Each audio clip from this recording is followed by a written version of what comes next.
Cette semaine en lecture, semaine du 25 mai 2020, élève de 5e année, ce que j'ai prévu pour toi, c'est un texte japonais. Tu vas voir, c'est culturel, c'est un peu spécial.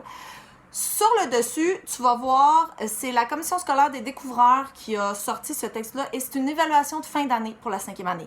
Ce n'est pas une évaluation. Je ne t'évaluerai pas là-dessus, mais c'est le niveau de lecture, techniquement, qui t'est demandé en évaluation à la fin de l'année de la 5e année.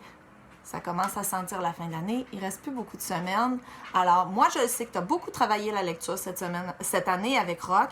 Et le texte, il commence comme ça. Tu vas voir, c'est vraiment un extrait d'un livre. Ils ont eu les droits d'auteur pour faire ça. Et ça commence au chapitre 2. Alors, j'ai pas omis de mettre des pages. Il manque pas de pages. Inquiète-toi pas. Là, ici, là, on a une petite...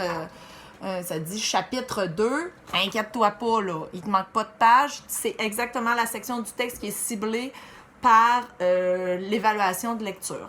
Alors, cette évaluation de lecture-là, qui n'est pas une évaluation pour toi, ça parle d'un vieux fou du dessin. C'est comme ça que ça s'intitule, c'est le vieux fou du dessin.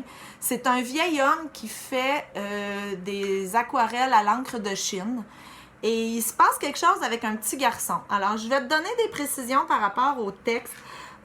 Tohiro, c'est le nom du petit garçon, mais le vieux monsieur, il l'appelle Petit Moineau. Moi, je l'ai lu, le texte, puis ça m'a pris quelques phrases avant de faire « OK, le moineau, c'est le petit garçon. » Peut-être que pour toi, ça aurait été évident. Moi, si j'étais en classe avec toi, je t'adonnerais cette information-là. Pourquoi? Ben, parce que je trouve que c'est une difficulté dans le texte, puis tu as besoin de le savoir. Alors, on parle aussi d'un chichi. Alors, les dessins que le monsieur fait à tous les matins, ça s'appelle un chichi. Alors, si tu vois ça, chichi, voyons que c'est ça. C'est le nom japonais de l'illustration que le vieux monsieur fait à tous les matins. Alors, il y a quelques pages.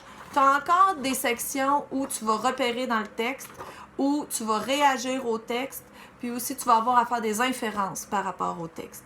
Ça se peut que tu le trouves difficile. Là, je ne suis pas en train de te dire qu'il est difficile, mais c'est un degré, un niveau de lecture qui est de fin 5e année. Si c'est difficile, prends juste plus ton temps. À la fin de chacune des phrases, demande-toi de qui ou de quoi on parle et qu'est-ce qu'on en dit. Si tu as besoin de te faire une ligne du temps en arrière, si tu as besoin de faire des dessins, vas-y, c'est permis. Alors là, toi, tu as la chance d'être à la maison.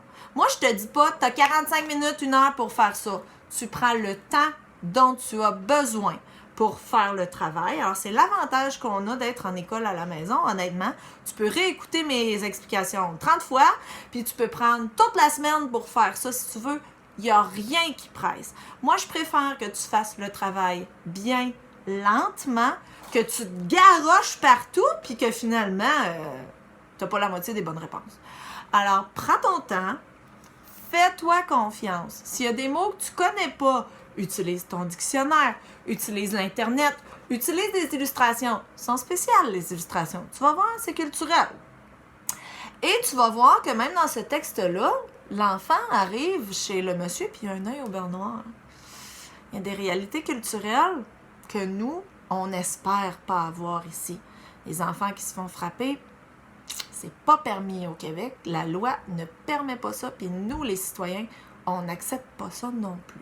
Alors, tu vas voir. C'est un texte qui est particulier. T'es capable? J'ai hâte de voir qu'est-ce que tu vas sortir avec ça. Alors, bonne semaine, bonne lecture et rappelle-toi, 30 minutes de lecture par jour, même pendant les vacances d'été, ça peut faire en sorte que ton cerveau reste actif et que tu arrives en septembre prochain avec un cerveau qui est bien huilé puis qui a continué de progresser pendant l'été. Alors, à la semaine prochaine!